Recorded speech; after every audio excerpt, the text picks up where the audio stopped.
Rebonjour à tous et à toutes.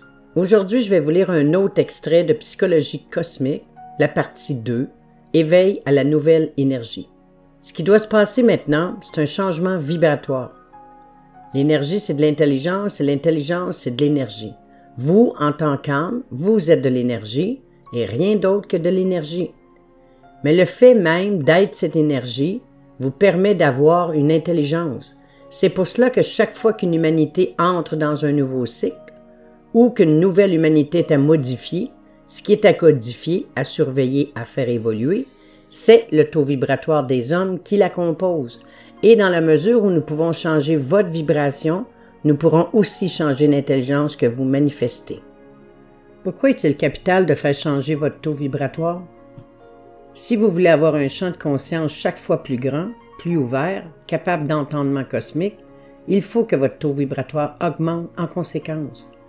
Pourquoi est-ce que j'insiste toujours sur l'énergie? L'homme doit se rendre compte exactement de ce qu'il est pour savoir où travailler, où situer ses efforts. Donc, sachez que ce qui est nerveux, ce n'est pas vous, mais que c'est votre corps astral, parce que quelques minutes avant, quelqu'un vous a un petit peu excité avec des paroles qui sont venues froisser votre corps astral, ou parce qu'une certaine planète vous rend très irascible. Mais cette planète ne vous le commande pas. Cette planète ne fait que vous envoyer une énergie et vous en faites ce que vous voulez. Dans une énergie, il y a toujours le positif puis le négatif. C'est-à-dire que si vous voulez vivre cette énergie planétaire comme une source de colère, eh bien, libre à vous. Mais si vous regardez un petit peu plus loin, cette vibration planétaire vous apporte tout le contraire. Si vous vous situez dans la gamme vibratoire trop basse ou trop profane, vous allez vivre cette énergie planétaire dans ses aspects négatifs au lieu de la vivre dans ses aspects positifs. Donc, l'évolution se passe toujours à l'intérieur de vous. C'est vous, vis-à-vis de vous-même. L'énergie vient lorsque la conscience est élevée au niveau où l'énergie peut descendre. Inutile d'envoyer l'énergie avant, elle ne serait pas ressentie sur un plan de conscience. Par contre, sur le plan du corps éthérique, du corps astral, du corps physique, ça pourrait être ressenti, mais de manière désastreuse, parce que plutôt que d'être béni, l'individu pourrait être tué sur le coup. Regardez dans la Bible à propos de ceux qui ont touché l'arche et qui n'étaient pas prêts. Ils sont morts électrocutés. Les énergies sont quelque chose de fantastique, mais sont extrêmement dangereuses, parce que les énergies ne sont pas les bontés du bon Dieu. Les énergies sont des fréquences. Vous connaissez ce qu'il vous en coûte lorsque vous mettez les doigts dans un interrupteur? C'est ce qui se passerait si un maître, par pitié pour vous, venait vous initier, parce qu'il n'y a pas de différence entre la nature et les effets d'électricité et la nature et les effets des énergies cosmiques. Quand l'énergie vient-elle? Le jour où la conscience de l'individu est au même degré que l'énergie correspondante. Alors, l'énergie descend pour concrétiser l'état de conscience, en faire la nature de l'individu, puis lui permettre de rayonner en pouvoir le niveau de conscience atteint. C'est pour cela que Jésus avait tous les pouvoirs, parce qu'il avait atteint un plan de conscience où se trouvaient les énergies nécessaires pour manifester tout ce dont il avait besoin. C'est pour cela qu'il a dit aux hommes, « Toutes ces choses, vous pouvez les faire et de bien plus belles encore, parce qu'il s'agit de bonne volonté. » Il ne s'agit pas que Dieu, parce que vous avez beaucoup souffert, beaucoup prié, beaucoup pensé à lui, soit attiré par ce genre de comportement puis décide de vous envoyer l'esprit, l'énergie ou l'initiation. Dieu pose son cœur et son œil sur tous ses enfants et à tout moment. Mais c'est à l'enfant de voir ce qui se passe et recevoir ce qui est donné. Qu'est-ce que la lumière, l'énergie divine? L'énergie, c'est toujours de la conscience. La conscience est énergie et l'énergie est conscience. Et du fait même que la conscience est énergie, l'énergie en se projetant donne la matière, puis c'est ainsi que la matière est énergie et conscience. C'est pour cela que certains disent qu'il faut voir Dieu en tout, qu'il faut voir la lumière en tout. Comment les ténèbres connaissent-elles la lumière? Aucun moyen. Elles ne connaissent qu'une chose, les ténèbres. Alors devenez cette lumière et vous vous apercevrez que partout autour de vous des guides existent, des maîtres existent, que Dieu est omniprésent, que chaque chose est là pour vous instruire, même un simple arbre, un simple animal, votre enfant, votre voisin, un événement social, un phénomène de la nature. Vous vous rendrez compte que tout vous apporte une instruction, que tout est initiatique, puis que votre vie est extrêmement riche. Mais pour cela, il faut avoir l'esprit ouvert, l'œil ouvert, le cœur ouvert et ne pas être chargé de tous ces problèmes psychologiques, émotionnels, affectifs avec lesquels vous vous présentez. Jetez-les au feu, écrivez tout ce qui vous pèse, serrez fortement cette feuille contre vous, imaginez que c'est vous-même qui êtes dans la feuille. Faites un grand brasier, puis jetez-vous dedans. Jetez ce papier, jetez tout ce que vous haïssez de vous-même, tout ce qui vous empêche d'être divin, puis sentez-vous devenir libre, différent, et contrôlez-vous pour perpétuer cette liberté et cette différence. D'où vient la possibilité d'intégrer cette énergie et ces énergies, de la même manière qu'il vous faut un transformateur entre une prise de courant et une ampoule trop faible, comme l'est le corps physique par rapport aux énergies divines, il y a votre corps éthérique, votre corps astral, votre corps mental. Tous ces corps doivent vibrer et transformer les énergies pour les rendre utilisables sur un plan physique. Mais ces corps apprennent à transformer et à incorporer ces énergies par l'effet de votre bonne volonté à évoluer. Si vous pouviez prendre le taux vibratoire du corps astral d'un individu qui se comporte de manière profane, vous verriez que ces vibrations sont très grossières, mais il n'appartient qu'à lui de les subtiliser en changeant son comportement. Parce qu'un geste, une pensée véhicule de l'énergie. Vous n'êtes que de l'énergie. Votre pensée, lorsqu'elle s'articule, votre geste, lorsqu'il se manifeste, déclenche des énergies qui sont le reflet de ce que vous êtes, mais qui en même temps vous solidifient dans ce que vous êtes. C'est-à-dire qu'un individu qui voudrait cesser d'être avare ne pourra cesser d'être avare tant qu'il se dit « Je ne veux pas être avare ». Il va falloir qu'il cesse d'être avare et ainsi toutes ses énergies vont changer parce qu'il aura agi autrement. C'est pour cela que j'ai dit, si un défaut vous ennuie dans votre personnalité, ne vous culpabilisez pas. Développez l'inverse de ce défaut qui est une qualité, parce qu'ainsi vous allez vivre une autre énergie et incorporer une autre énergie. Donc, pour habituer ces différents corps à incorporer les énergies divines, il faut que vous deveniez divin, que vous appreniez ces différents corps à devenir divins. Dans une énergie, il y a toujours le positif et le négatif. C'est-à-dire que si vous voulez vivre cette énergie planétaire comme une source de colère, eh bien, libre à vous. Mais si vous regardez un petit peu plus loin, cette vibration planétaire vous apporte tout le contraire. Si vous vous situez dans la gamme vibratoire trop basse ou trop profane, vous allez vivre cette énergie planétaire dans ses aspects négatifs au lieu de la vivre dans ses aspects positifs. Comme vous savez que ce n'est pas vous qui êtes de mauvaise humeur, mais que c'est votre corps astral, avec sagesse, vous n'avez qu'à le contrôler.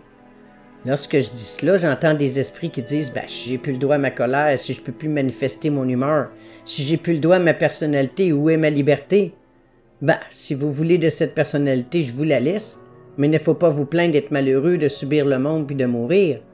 Je vous dis ce que vous devez lâcher pour pouvoir être dans l'équilibre et le bonheur. Mais si le lâcher ne vous inspire pas puis ne vous plaît pas, je ne vous forcerai jamais. Alors contrôlez votre corps astral. Vous contrôlez bien votre main, votre bras, vous ne les laissez pas faire des gestes incontrôlés. Vous contrôlez votre bras parce que vous avez envie que votre bras fasse la chose que vous avez envie de faire. Que voulez-vous dans la vie? Voulez-vous être heureux? Alors contrôlez votre corps astral pour qu'il n'ait plus jamais à vous envoyer d'émotions négatives, de tristesse, de malheur, de complexe, etc. Contrôlez votre corps astral parce qu'il ne vaut pas plus que votre bras. Vous lui donnez énormément d'importance parce que vous ne savez pas à quel point il est stupide, vide, à quel point il vous empêche d'être heureux. Et pourtant, vous cherchez le bonheur. Pour votre pensée, c'est pareil. Vous avez des fantasmes, des désirs inassouvis, des cauchemars, des problèmes, des pensées négatives qui vous assaillent ou trop de rêves qui vous envahissent. Eh bien, contrôlez votre corps mental parce que la pensée a aussi son corps. Tous ces corps se superposent autour de vous, puis vous êtes la synthèse de tout cela. Alors, contrôlez votre corps mental, contrôlez votre pensée de la même manière que vous ne laissez pas votre bras, votre jambe partir n'importe où. Vous avez envie d'être heureux, vous perdez votre temps à être malheureux. Vous avez envie de trouver la plénitude, vous perdez votre temps à être nerveux, en colère, à ne pas pardonner pour avoir la paix. Vous voyez comme c'est enfantin? Donc, il faut réunir un peu vos billes, comme vous dites, faire une unité, savoir ce que vous voulez puis y mettre de la bonne volonté. Sachez ce que vous voulez puis connaissez-vous sur un plan occulte. Sachez que ces différents corps n'ont pas plus d'importance que vos orteils parce qu'ils ne sont que des instruments, donc des sous-fifres de votre âme. Pour l'instant, ils se plaisent à être les rois et à étouffer votre âme, votre vie intérieure, votre cœur. Pas étonnant que des gens aient des malaises, qu'ils soient mal dans leur peau déséquilibrée. Je vous le dis, la pensée, le sentiment ne sont que des sous-fifres, des instruments de votre âme. À vous donc de les diriger en tant qu'instruments. Ne vous laissez pas dominer par ces instruments. Sinon, immanquablement, ils vous détruiront parce qu'ils n'ont pas de conscience. Prenez votre corps astral, vous n'y trouverez que des émotions les plus fortes possibles. Mais nulle part la conscience, parce que si le corps astral avait la conscience, il ne serait pas fou au point de se détruire. Il en est de même pour le plan mental. Il n'a pas de conscience, il fonctionne comme un robot. Il dit « je pense » et le corps astral dit « j'éprouve ». Et l'homme ou la femme que vous êtes se dit « je pense et j'éprouve » puis vous êtes dupe. Comme si un homme qui pédale sur son vélo se mettrait à s'identifier à son vélo puis se disait « je roule ». Vous n'êtes pas votre instrument, vous n'êtes pas votre véhicule. Votre véhicule reçoit ce que vous êtes comme la coupe reçoit l'hostie et le vin. Il vous faut être une coupe et pour recevoir l'hostie et le vin, cette coupe doit être creuse. Essayez de mettre du vin et l'hostie dans une coupe qui est saturée de boue et de pierre. Le vin va déborder sur les côtés. C'est ce que je vous expliquais lorsque je disais que l'énergie divine descendait sur vous, que le jour où vous êtes prêt à la recevoir pour qu'elle ait une chance de s'intégrer à vous. Comment creuser votre coupe? Mais qu'elle soit vide, non pas sans personnalité, mais qu'elle devienne le réceptacle des énergies divines. Il faut soustraire toutes les énergies terre, puis ce n'est pas compliqué. Votre personnalité sera toujours là puisque la coupe existe. La coupe est là, c'est un relief, puis chaque coupe est différente, est plus ou moins grande.